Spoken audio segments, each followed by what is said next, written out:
when corrupt Attorney General Letitia James isn't working on removing Trump's free speech, she's working overtime on removing yours free speech. This affects everyone in our country. Welcome to Doug in Exile. I'm Doug TenNapel. This is where the happy patriots are. I'm going to show you this article I found. This is on NBC. It underlines how Letitia James is trying to save the world from their free speech by having the government come in and take over the internet. And then I'm going to cut to clips of Matt Taibbi, who is a free speech advocate who was first to break the Twitter files. New York's Attorney General leads national move to tighten social media laws. What's that mean?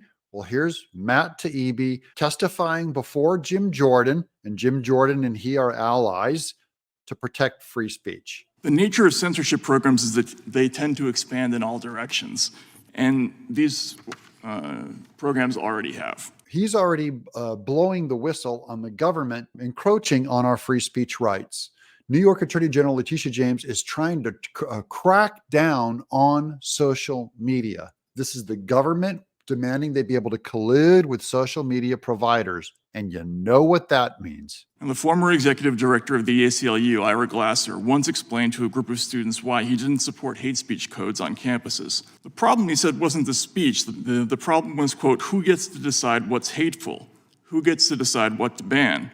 Because, quote, most of the time, it ain't you. Yeah, it ain't you. It's people like Letitia James and your government. Democrats are for this, and I'll show you at the end which states are supporting this. Letitia James led a coalition of 23 attorneys general. This is from all different states to encourage the Supreme Court to uphold the government's ability to work and communicate with social media companies.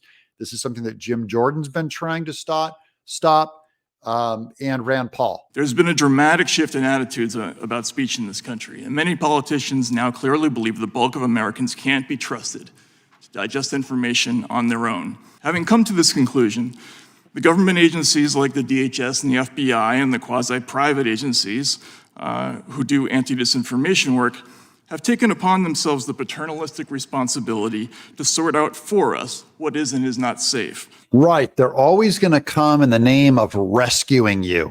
They're here to protect you. That's why you have to give up your freedom and your liberties. Here's more from the article. The coalition of Democrats is aiming to make sure the federal government and social media companies can exchange information about harmful content on their platforms. The question is, what do you call harmful content?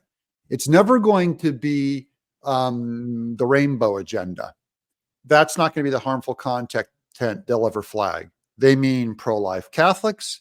They mean anyone who supports Trump because they think you're an insurrectionist. And they think of everything a Republican believes as misinformation and disinformation. It's already abundantly clear who won't be involved in this kind of work.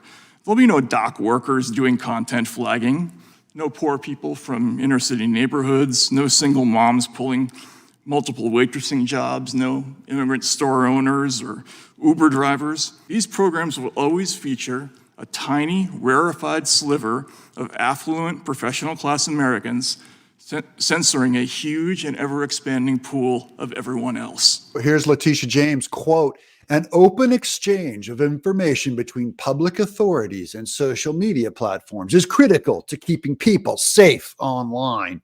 Safe from who? Said James in a statement, quote, if upheld, this decision would make it harder to stop the spread of dangerous misinformation. There's the magic word, scams and harmful content that puts Americans at risk. That's BS. What she means is I'll screen your material for you. I'll spy on you and your private messages. This leads to the one inescapable question about these new anti-disinformation programs that is never discussed but needs to be. Who does this work? And now we're going to go to who and where. Who is going to be the one who controls this information? Who's behind this cockamamie scam? I'll tell you who. Here's a list of them. The other attorneys general in the coalition are from Arizona. That is Katie Hobbs's people. These are all liberal states: California, Colorado, Connecticut, Delaware, Hawaii, Illinois, Maine, Maryland, Massachusetts, Michigan, Minnesota, Nevada, New Jersey, New Mexico, Oregon, Pennsylvania, Rhode Island, Vermont, Washington, Wisconsin, and DC, the District of Columbia. What's missing from that list? Conservative states. It's simple. This is another liberal takeover of the internet. It has to be fought at all stages. So this is Letitia James, once again, working against your free speech with a tiny cabal of liberal states.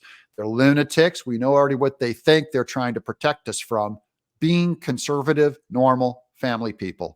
I'll let Matt Taibbi end this. It isn't just one side or the other that will lose if these programs are allowed to continue. It's pretty much everyone, which is why these programs must be defunded before it's too late. You can tell me in the comments below, are you with Matt or are you with Letitia James? Let us know. I'm Doug in Exile.